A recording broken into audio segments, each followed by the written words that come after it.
نحمده ونصلي على رسوله الكريم اما بعد فاعوذ بالله من الشيطان الرجيم بسم الله الرحمن الرحيم يا ايها الذين آمنوا اذا نودي للصلاة من يوم الجمعة فاسعوا الى ذكر الله وذروا البيع ذلكم خير لكم ان كنتم تعلمون فإذا قضيت الصلاة فانتشروا في الأرض وابتغوا من فضل الله واذكروا الله كثيرا لعلكم تفلحون وإذا رأوا تجارة أو لهوا انفضوا إليها وتركوك قائما قل ما عند الله خير من اللهو ومن التجارة والله خير الرازقين صدق الله العظيم رب اشرح لي صدري ويسر لي امري واحلل عقدة من لساني يفقهوا قولي اللهم ربنا الهمنا رشدنا واعذنا من شرور انفسنا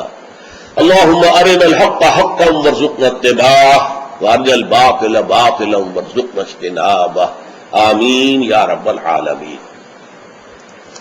سورہ جمعہ کی ان 3 آیات میں سے جن کی ابھی تلاوت کی گئی ہے، پہلی آیت پر ہماری گفتگو مکمل ہو چکی ہے۔ البتہ کچھ اضافی مضامین ایسے ہیں کہ جن کی طرف توجہ دلانا مناسب ہے۔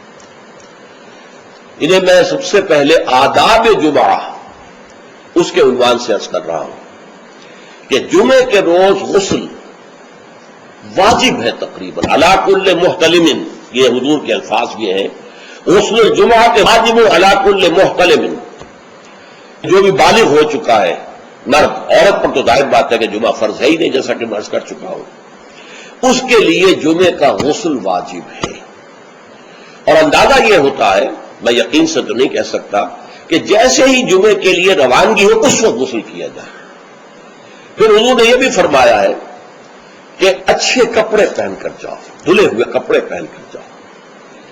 آپ نے فرمایا کہ کیا تم میں سے کسی شخص کے لیے یہ ممکن نہیں ہے کہ اپنے جو محنت کے کپڑے ہوتے ہیں، محنت یعنی جب کہ مشقت کرتا ہے، ایک لوہار بیٹھا ہوا ہے اور وہ بھٹی کے سامنے بیٹھ کر کام کر رہا ہے، پسینے آئیں گے اس سے، کپڑوں میں بدبو ہو جائے گی پسینے کی، پھر اس کے اوپر سیاہ داغ پڑے ہوں گے، میلے ہوں گے، تو یہ اس کا لباس ہے محنت کا۔ یا کوئی کاریگر ہے، مکان کی تعمیر میں لگا ہوا ہے، ظاہر بات ہے جب وہ یہ کام کر رہا ہے، گارے کے دھبے ہوں گے، کچھ اور ہوگا، تو حضور نے فرمایا کیا ممکن نہیں ہے تم میں سے کسی کے لیے کہ ایک علیحدہ سے جوڑا جمعے کے لیے رکھ لو، وہ جمعے ہی کو صرف استعمال کیا کرو، جو تمہارے محنت کے کپڑے نہ ہو کہ جن میں تم محنت اور مشقت کرتے ہو، بلکہ وہ علیحدہ سے ایک جوڑا ہو، اس کو فراہم کر کے رکھ لو۔ پھر یہ بھی فرمایا گیا کہ تیل لگاؤ، بالوں کے اندر تیل لگاؤ، دہن، اور یہ بھی فرمایا گیا کہ کوئی خوشبو ہے تو خوشبو لگاؤ۔ وہ سب کس لیے کہ جو ماحول ہو جمعے کا وہ معطر ماحول ہو، ایسا نہ ہو کہ پسینوں کی بدبوؤں کی وجہ سے طبیعت ملغز ہو رہی ہو لوگوں کی، نہیں، بلکہ یہ کہ بڑا خوشگوار ماحول ہو، خوشبو ہو اس کے اندر، اور یہ کہ کپڑے اچھے پہن کر لوگ بیٹھے ہوئے ہوں۔ بلکہ اسے کہا گیا الجمعہ تو عید المسلمین، یہ ہفتہ روزہ عید ہے در حقیقت، یہ مسلمانوں کو عید کی طرح اسے جو ہے وہ منانا چاہیے، سیلیبریٹ کرنا چاہیے۔ جیسے عید کو آپ کپڑے جو ہے غسل کرتے ہیں، صبح کپڑے بدلتے ہیں، خوشبو لگاتے ہیں، پھر جاتے ہیں مسجد کو، عیدگاہ کو، ایسے ہی معاملہ ہونا چاہیے جمعے کا۔ یہ عید المسلمین ہے، یہ گویا کہ ہفتے وار عید ہے مسلمانوں کی۔ پھر اسی میں ایک آداب میں سے یہ ہے کہ جب تم مسجد میں جاؤ تو لوگوں کو پھلانگتے ہوئے اگلی صفوں میں نہ جاؤ، بلکہ عام جو ہے ہدایت ہے وہ یہ ہے کہ بھئی پہلے اپنی صف اگلی لوگ پوری کر لے، پھر دوسری میں بیٹھے، پھر تیسری میں بیٹھے، تاکہ لوگوں کو ضرورت ہی محسوس نہ ہو۔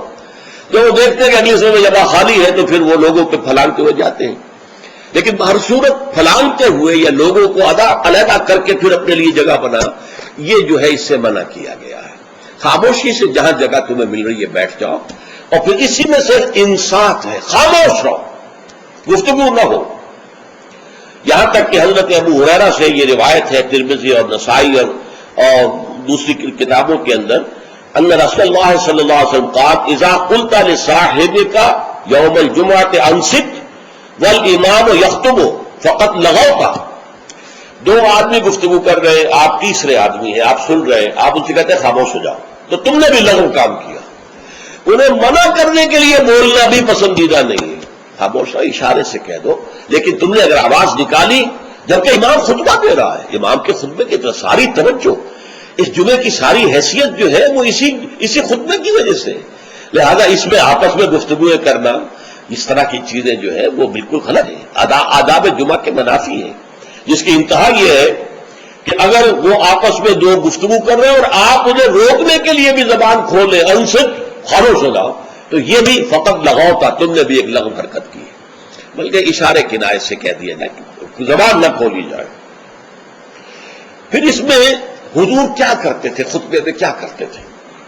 یہ روایت جو ہے مسلم شریف کی ہے، عن جابر بن سمرہ رضی اللہ تعالی عنہ فرماتے ہیں کانت للنبی خطبتان، حضور کے دو خطبے ہوتے تھے، یجلس بینہما، ان دونوں کے درمیان آپ ذرا تھوڑی دیر کے لیے بیٹھتے تھے، جیسے کہ آپ کو معلوم ہے تمام امام جو ہیں وہ یہی کرتے ہیں آج۔ یقرأ القرآن اور یذکر الناس، اور جمعے میں کرتے کیا تھے؟ قرآن پڑھتے تھے اور لوگوں کو نصیحت کرتے تھے، یاد دہانی کرتے تھے۔ اب اس میں ایک بات تو سامنے آ گئی، دو خطبے ہوتے تھے، حالانکہ ہمیں معلوم ہے، تیقن کے ساتھ معلوم ہے، حضور لمبے خطبے کبھی نہیں دیتے تھے، لمبی تقریر کبھی نہیں کرتے تھے، آپ کی تقریر بالکل مختصر ہوتی تھی۔ یوں سمجھیے کہ جو ما قل و کفا خیر مما کثر و الہا، کم ہے لیکن وہ کفایت کر جائے، تو بڑی لمبی چوڑی تقریریں جو ہے اس کی اب اس میں فائدہ کیا تھا؟ عربی زبان قرآن کی، عربی زبان حضور کی، عربی زبان آپ کے سامعین کی، لہذا اب بات صرف یہ رہ گئی کہ از دل خیزت پر دل خیزت، دل سے نکلے دل پر اتر جائے۔ ہمارا مسئلہ مختلف ہے، ہم عربی نہیں جانتے، خطبہ عربی میں ہے، اب خطبہ تو سمجھ میں لوگوں کے کچھ آتا ہی نہیں، خطبہ کے ذریعے تو جو مقصد خطبہ ہے وہ حاصل نہیں ہوتا، لہذا وہ تقریر کرتے ہیں، پہلے وعظ کرتے ہیں، اس میں بھی آپ پہلے کچھ قرآن پڑھیں گے تو ترجمہ کریں گے، وضاحت کریں گے، تب ان لوگوں کی سمجھ آئے گا۔ لیکن حضور کا معاملہ کیا تھا؟ وہ یہ کہ کان للنبی صلی اللہ علیہ وسلم خطبتان یجلس بینہما۔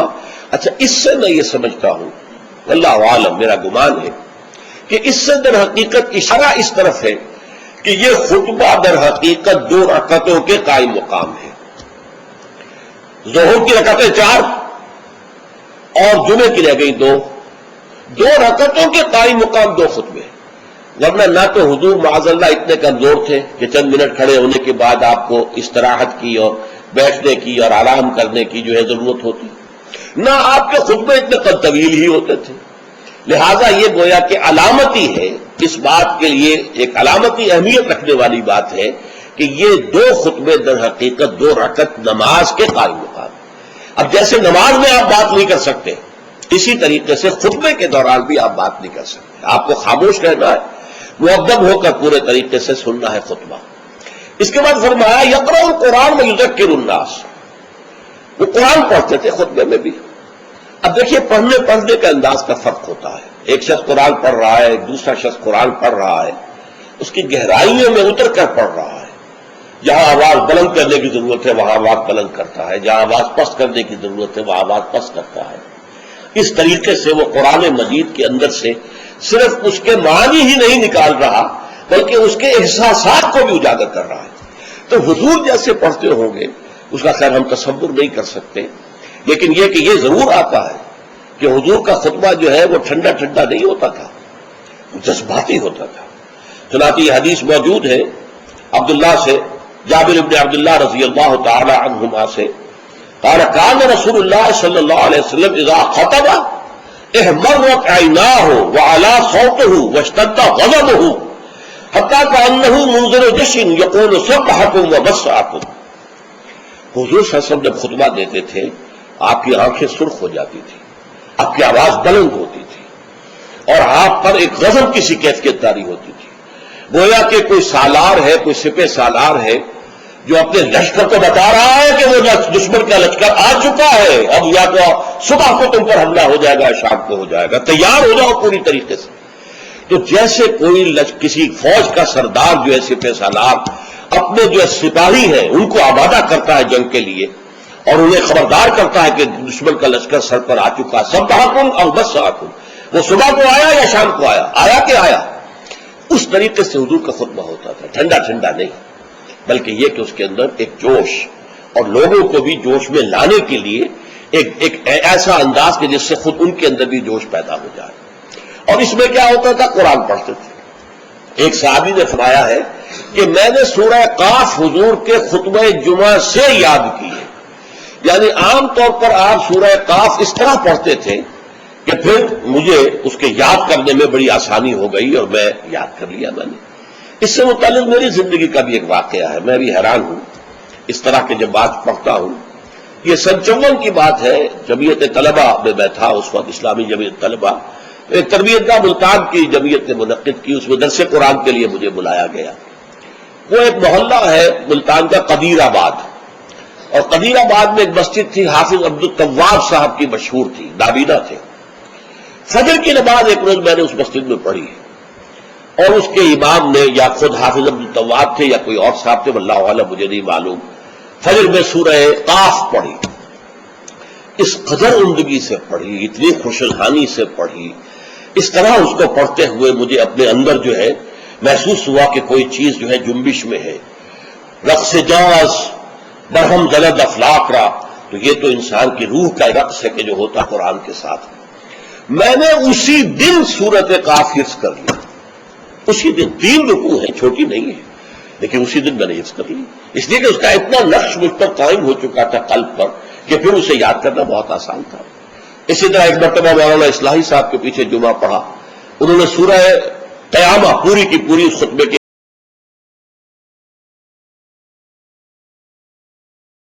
پڑھنے میں زمین و آسمان کا فرق ہوتا ہے. جو بھی انداز ہے قرآن کا اس کو صحیح طور پر، ورنہ ہمارے یہاں یہ بھی ہے کہ حسن قرات کے لیے جو قواعد مقرر ہو گئے ہیں اس کے تحت پڑھے جاتا تو اس کے اندر وہ کیفیت نہیں ہوتی، وہ جذبہ جو ہے اس سے ٹرانسمٹ نہیں ہوتا. واللہ عالم. بہرحال حضور کا خطبہ جو ہوتا تھا اس میں آپ جب قرآن پڑھتے ہوں گے اس انداز سے، تو اس سے جو قلوب کے اوپر گہرا اثر پڑتا تھا، تو وہی ہے اصل میں کہ جو مقصود ہے، یذکر الناس، یاد دہانی کرانا.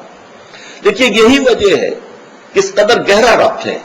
جمعے کی 2 رکعتوں میں سے ایک میں سورۃ الاعلی، سبح اسم ربک الاعلی، دوسری میں پھر هل اتاک حدیث الغاشیہ، سورہ غاشیہ. کیوں؟ اس لیے دونوں میں تذکیر کا حکم ہے. تذکیر، فذکر ان نفعت الذکریٰ سیذکر من یخشی ویتجنبها الاشقی. اے نبی آپ تذکیر کرتے رہیے، آپ تذکیر کرتے رہیے، اور وہ تذکیر جو ہے وہ مفید ہو جائے گی ان لوگوں کے لیے جن کے اندر کچھ بھی رمق ہے ایمان کی. اس تذکیر سے ان کا ایمان تازہ ہو جائے گا اور ان کے اندر جو ہے وہ ایمانی جذبات و کیفیات جو ہے وہ اثر نو پوری بہار پر آ جائے. اسی طریقے سے فذکر، سورہ غاشیہ میں فرمایا فذکر انما انت مذکر لست علیہم بمسیطر. اے نبی آپ یاد دہانی کرائیے، اور آپ جو ہے ان کے اوپر کوئی ٹھیکیدار تو نہیں ہے، کوئی ان کے اوپر آپ کوئی ذمہ دار نہیں بنا دیے گئے، کوئی داروغہ نہیں بنا دیے گئے کہ لازماً آپ انہیں ہدایت پر لے آئے، لیکن یاد دہانی کرائیے. شاید ان کے دل کے اندر سوئی ہوئی روح جو ہے وہ بیدار ہو جائے اور وہ روح جو ہے وہ رقص میں آ جائے قرآن مجید کو سن کر. تو یہ تذکیر کا حکم دونوں میں ہے. اور وہی 2 صورتیں ہیں جو حضور پڑھتے تھے. کبھی تو پڑھتے تھے فجر میں، یہ فجر میں عام طور پر سورہ سجدہ پہلی رکعت میں اور سورۃ الدہر دوسری رکعت میں، لیکن نماز جمعہ میں عام طور پر سورۃ الاعلیٰ اور سورۃ الغاشیہ. تو کیا آپ کرتے تھے؟ یذکر الناس، لوگوں کو یاد دہانی کرتے تھے. تو یہ ہے جمعے کے آداب کے ضمن میں، اور جمعے کا جو مقصد ہے جو معلوم ہوا حضور صلی اللہ علیہ وسلم کے آپ کے عمل مبارک سے، کہ یہ تذکیر ہے. تذکیر کسے کہتے ہیں؟ یاد دہانی. آپ کو اپنا مقصد زندگی دوبارہ یاد ہو جائے، تازہ ہو جائے. ہمارے لیے مقصود اللہ کی رضا ہے، دنیا کی کوئی شے مقصود نہیں ہے، مطلوب نہیں ہے. دنیا بس ضرورت کی شے ہے، برتنے کی شے ہے. زندگی اور جان کا رشتہ قائم رکھنے کے لیے جو ضروری ہے وہ ہمیں حاصل کرنا ہے، لیکن یہ کہ اس سے زیادہ نہیں. مطلوب لا مطلوب الا اللہ، لا مقصود الا اللہ، لا محبوب الا اللہ. مطلوب و مقصود و محبوب حقیقی اللہ کے سوا نہیں. پھر یہ کہ ہمارا فرض ہے اللہ کے لیے جہاد کرنا، جانے دینا، اپنا مال خرچ کرنا، اس کی صلاحیت جو ہے پیدا کرنا اپنے اندر، یہ ہمارے اوپر فرض ہے، لازم ہے. یہ دونوں چیزیں تازہ ہوتی رہیں. اگر کہیں کوئی گردہ غبار آ گیا ہے ماحول کے اثرات سے، یہ دھندلا سا گیا ہے اگر آئینہ دل، تو اسے پھر صاف اور شفاف کر دیجئے جمعے کے خطبے کے ذریعے سے. تو یہ گویا کہ وہ اسلامی انقلابی جماعت جس کو حزب اللہ کہا گیا قرآن مجید میں، تو یہ حزب اللہ کا ہفتہ وار اجتماع ہے. اس ہفتہ وار اجتماع میں حزب اللہ اپنے بنیادی فکر کو تازہ کرتی اور اس کے ضمن میں مزید تعلیم اور تربیت کا جو نظام ہے حضور کا، اس کا ایک تسلسل ہے کہ جو جاری رہتا ہے۔ اچھا، اب یہاں فرمایا فَإِذَا قُضِيَتِ الصَّلَاةُ فَانتَشِرُوا فِي الْأَرْضِ۔ اب اس سے بھی ایک لطیفہ ہے میری زندگی کا بڑا عجیب۔ میں جب بلڈومری میں تھا، شاہیوال جو کہلاتا ہے، تو وہاں ہمارے محلے ہی میں رہتے تھے ایک صاحب جو بڑے کٹر پرویزی تھے، اور پرویز صاحب کا موقع یہ ہے کہ صلاۃ کے معنی ہے معاشرہ قائم کرو، اسلامی معاشرہ۔ یہ نماز کو انہوں نے خامخواہ صلاۃ کہہ دیا ہے۔ اچھا، وہ آدمی تھے بہت نیک، وہ سول انجینئر تھے، اور وہ جو کمیٹی ہوتی ہے جو میونسپل کمیٹی، تو وہ میونسپل انجینئر تھے اور بہت نیک تھے، اور شوہرا تھا ان کا کہ وہ بہت ہی یعنی رشوت وغیرہ سے بالکل بری ہے۔ تو میرے دل میں بھی ان کی عزت تھی، لیکن یہ کہ بہرحال اختلاف تھا کہ وہ پرویزی تھے۔ ایک جب وہاں گفتگو ہو رہی تھی تو انہوں نے بڑے چیلنجنگ انداز میں مجھ سے کہا، اچھا مجھے کوئی ایک آیت قرآن کی بتا دو کہ جس میں صلاۃ کا ترجمہ معاشرہ نہ کیا جا سکے۔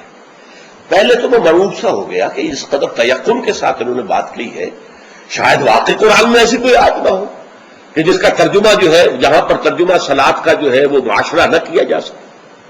لیکن بجلی سے کون اللہ کی طرف سے میرے دماغ میں، اور یہ آیت سامنے آ گئی، فَإِذَا قُضِيَتِ الصَّلَاةُ فَانتَشِرُوا فِي الْأَرْضِ۔ اب یہاں معاشرہ مانی لیں گے تو معاشرے کو تلپٹ کر کے ختم کر کے پھر منتشر ہو جاؤ، فساد پیدا کرو، یہ اس کے معنی ہے۔ مجھے آج تک یاد ہے، میں نے کہا یہاں تو نماز، یہ فَإِذَا قُضِيَتِ الصَّلَاةُ، یا پوری ہو چکے نماز یا پورا ہو چکے صلاۃ، یا تو کوئی عمل جو ہے وہ ہو سکتا ہے کہ جو ختم ہو جائے۔ معاشرہ مراد دیں گے تو مطلب معاشرے کو ختم کر دو، تلپٹ کر دو، کیوس کر دو۔ کوئی جواب نہیں تھا ان کے پاس۔ میں نے کہا شریف آدمی تھے، یہ نہیں کہ خام خواہ کو الجھے، بالکل خاموش ہو گئے۔ تو یہ ہے فَإِذَا قُضِيَتِ الصَّلَاةُ، جب نماز ادا ہو جائے، فَانتَشِرُوا فِي الْأَرْضِ، تو زمین میں منتشر ہو سکتے ہو، لازم نہیں ہے۔ بہت سے نیک مسلمانوں کو میں نے دیکھا ہے جمعے کے بعد سے عصر تک بیٹھے رہتے ہیں مسجد کے اندر اللہ کی یاد میں۔ تو یہ نہیں ہے کہ حکم ہے، وہ حکم کی خلاف ورزی کر رہے، نہیں، ہاں جا سکتے ہو، نہ جاؤ، تمہارا کاروبار ہے، تمہاری دکان ہے، کوئی تمہارا دفتر ہے، اس میں جانا ہے جاؤ۔ فانتشروا فی الارض وابتغوا من فضل اللہ، اللہ کا فضل تلاش کرو۔ اب یہاں یہ بہت اہم مقام ہے کہ مراد ہے رزق، لیکن رزق کو اللہ کا فضل قرار دیا جا رہا ہے۔ اس کو سمجھ لیجئے، یہ اسلام کا جو معاشی فلسفہ ہے، اس کے جو فلسفیانہ اصول ہیں، ان میں سے ایک اصول یہ ہے کہ چاہے محنت تم نے کی ہے، کھیت میں ہل تم نے چلایا ہے، بیج تم نے ڈالا ہے، اس کو سینچا تم نے ہے، پھر فصل جو ہے اس کی حفاظت تم نے کی ہے، پھر فصل کاٹی ہے، پھر تم دانے گھر لائے ہو، پھر ان کو پیسا ہے، پھر ان کی روٹی پکائی ہے، یہ سب کچھ تم نے کیا، لیکن اسے اللہ کا فضل سمجھو، اپنا کسب نہ سمجھو۔ کسب جو ہے وہ نیکی اور بدی کے لیے ہے۔ انسان نیکی کما رہا ہے، یہ اس کی کمائی ہے، بدی کما رہا ہے، یہ اس کی کمائی ہے۔ جہاں تک رزق کا تعلق ہے، یہ اللہ کا فضل ہے، اور فضل اسے کہتے ہیں جو بلا استحقاق دیا جائے، جس کا تقاضا نہ کیا جا سکے۔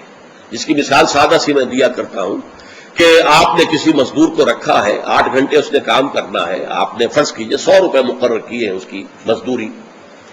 دن بھر آپ نے دیکھا کہ ایک مزدور بڑی محنت سے کام کرتا، دل لگا کے کام کیا اس نے، چاہے کوئی دیکھ رہا ہو چاہے نہ دیکھ رہا ہو۔ ایک تو ہوتے ہیں وہ کوئی دیکھ رہا ہے تو کام میں لگ گئے، کوئی نہیں دیکھ رہا ہے تو بیٹھ گئے، نہیں، اس نے بڑی جی لگا کے کام کیا ہے۔ تو شام کو آپ اسے 100 روپے بھی دیتے ہیں، 10 روپے اور دیتے ہیں۔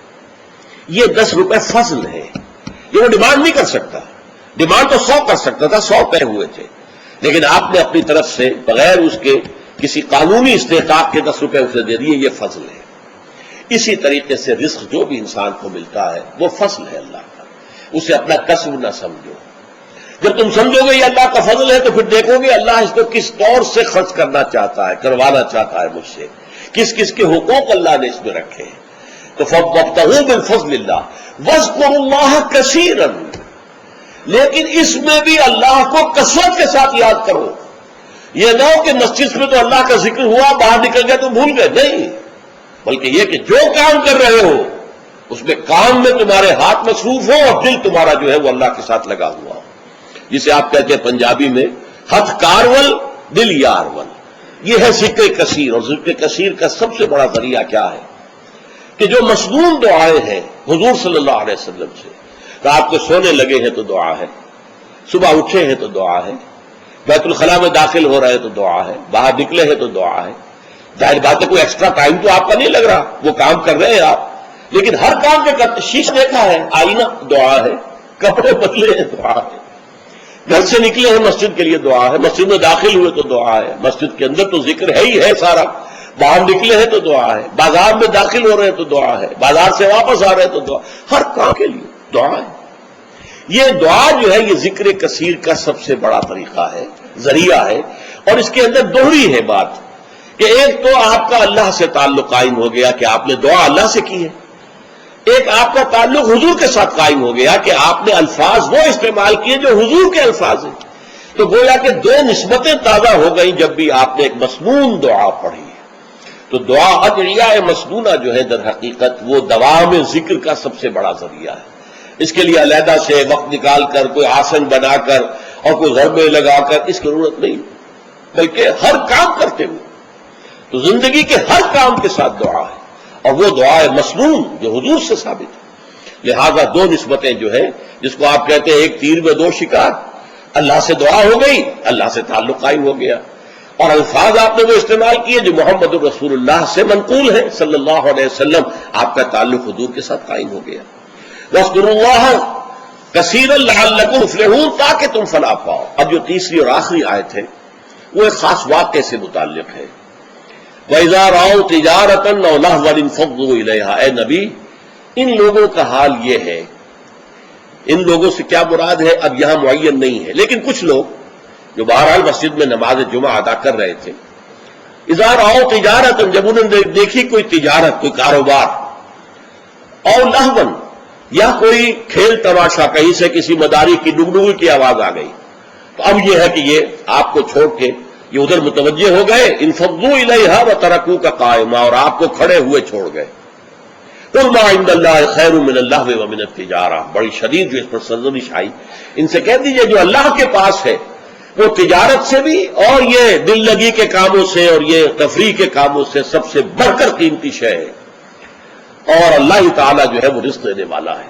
تو اس کا در حقیقت یوں سمجھ لیجئے کہ ایک تو عام طور پر یہ کہا گیا ہے کہ ابتدا میں جمعہ کا خطبہ بھی نماز کے بعد ہوتا تھا، جیسے عیدین کا جمعہ بھی آج کل ہوتا ہے۔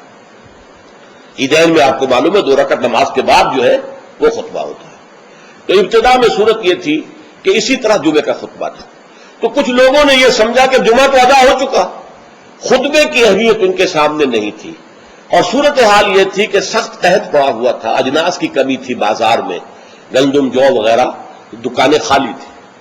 اسی اثنا میں گھنٹیاں سی بجنے لگی، اونٹ چلے آ رہے ہیں، معلوم ہوا کہ قافلہ آ گیا ہے اجناس لے کر شام سے، گندم لے کر یا جو لے کر یا اور چیزیں لے کر کھانے پینے کی۔ تو ہم لوگوں کو فکر ہوئی جیسے کہ ہمیں ہو جاتی، جلدی جائیں، پتہ نہیں سب لوگ خرید لیں اور ہم رہ جائیں، جو بھی مال آیا ہے، جو بھی اجناس آئی ہے وہ ختم ہو جائے، ہم رہ جائیں۔ تو اس خوف سے لوگ جو ہے حضور کو کھڑا ہوا جبکہ ابھی آپ خطبہ دے رہے تھے، اور اگر واقعاً وہ بات صحیح ہے کہ نماز ادا ہو چکی تھی تو خطبہ جو ہے وہ بات کی انہوں نے اضافی شے سمجھی، اس کی کوئی اہمیت نہ سمجھی، وہ چلے گئے۔ تو میں اسی روایت کو زیادہ صحیح سمجھتا ہوں کہ جمعہ جو ہے وہ ابتدا کے اندر جمعے کا خطبہ بھی نماز کے بعد ہوتا تھا، تو چلے گئے۔ انفضوا الیہا وترکوک قائما، میرے نزدیک یہ کہ اگر نماز ادا نہ ہوئی ہوتی تو مجھے گمان نہیں ہے کہ کوئی ایک شخص بھی وہاں سے نکلتا۔